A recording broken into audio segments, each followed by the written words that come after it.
نیا سال آ گیا تو پھر کیا کریں بھائی؟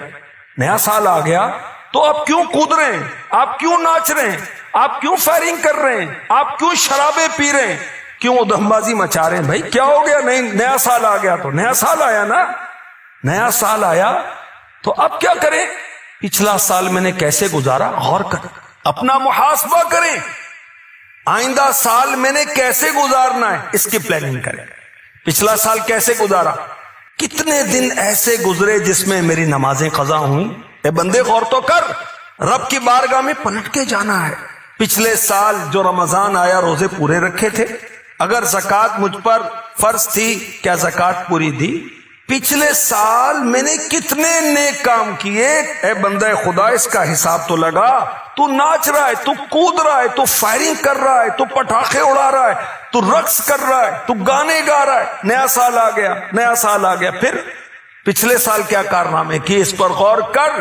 تجھے رب کی بارگاہ میں پلٹ کر جانا ہے اور آئندہ سال تجھے کیا کرنا ہے اگر آئندہ سال ملا، کیونکہ نیو ایئر نائٹ پر بہت سارے فائرنگ سے ہلاک ہو جاتے ہیں، وہ خود ہی اپنے آپ کو مار لیتے ہیں یا کسی عزیز کو فائر لگ جاتا ہے۔ بہت سارے شرابیں پی پی کے ایسے بے ہوش ہوتے ہیں کہ اسی حالت میں موت کا شکار ہو جاتے ہیں۔ ہمارے اسلاف اپنا محاسبہ کیسے کرتے تھے؟ ایک جھلک آپ کو پیش کرتا ہوں۔ خوف خدا مکتبۃ المدینہ کی ایک کتاب ہے، اس میں لکھا ہے، ایک بزرگ، ان کا نام تھا زید بن سمت رحمۃ اللہ تعالی علیہ، ایک دن اپنے رفقا سے، اپنے دوستوں سے کہنے لگے، آج میں نے اپنی عمر کا حساب لگایا، میری عمر 60 سال ہو گئی، میں 60 ایئرز کا ہو گیا، میں نے دن بنائے 21,600 دن بنتے ہیں۔ میں سوچنے لگا اگر روز میں نے ایک گناہ کیا ہو تو 21,600 گناہ لے کر میں قیامت کے دن حاضر ہوں گا، میں حساب کیسے دوں گا؟ یہ کہنے کے بعد سر سے امامہ اتارا اور رونے لگے، بہت روئے، اتنا روئے کہ بے ہوش ہو گئے، اور کچھ دیر کے بعد افاقہ ہوا، نہیں ہوش میں آئے، پھر رونے لگے، اور روتے روتے ان کا انتقال ہو گیا۔ یہ دیکھیں اللہ کے نیک بندے اپنا حساب کتاب کرتے تھے۔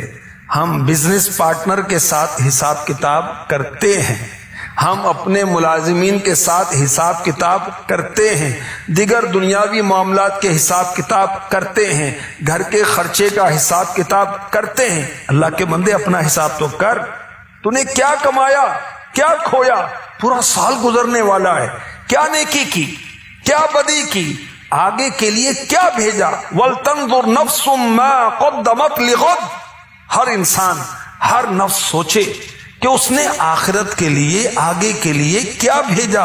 ابھی موت واقع ہوگی، ابھی میں نے قبر میں جانا ہے، ابھی قیامت قائم ہوگی، 50,000 سال کا دن ہوگا، کوئی جہنم میں جائے گا، کوئی جنت میں جائے گا۔ غور تو کر تو نے کیا عمل کیے۔ قرآن پاک میں ارشاد ہوتا ہے، اور یہ کہ یہ ہے میرا سیدھا راستہ تو اس پر چلو، اور راہیں نہ چلو کہ تمہیں اس کی راہ سے جدا کر دیں گی۔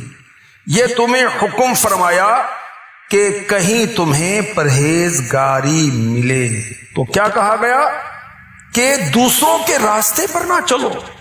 ہمیں ہمارا رب فرما رہا ہے دوسروں کے راستے کون سے ہیں؟ جو چیز اسلام کے خلاف ہے وہ دوسرا راستہ ہے، جو یہودیت والا انداز ہے وہ دوسرا راستہ ہے، جو عیسائیت والا انداز ہے وہ دوسرا راستہ ہے، کسی کافر کا انداز ہے وہ دوسرا راستہ ہے۔ اسلام کے خلاف چلیں گے تو یہ دوسرا راستہ ہے۔ ہم نے سیدھا راستہ چلنا ہے، سیدھا راستہ جو میرے آقا علیہ الصلوۃ والسلام کی طرف لے کے جاتا ہے، ان سے ان کے رب کی طرف لے کر جاتا ہے، جنت کی طرف لے کے جاتا ہے، امن کی طرف لے کر جاتا ہے، راحت کی طرف لے کے جاتا ہے، سکون کی طرف لے کے جاتا ہے۔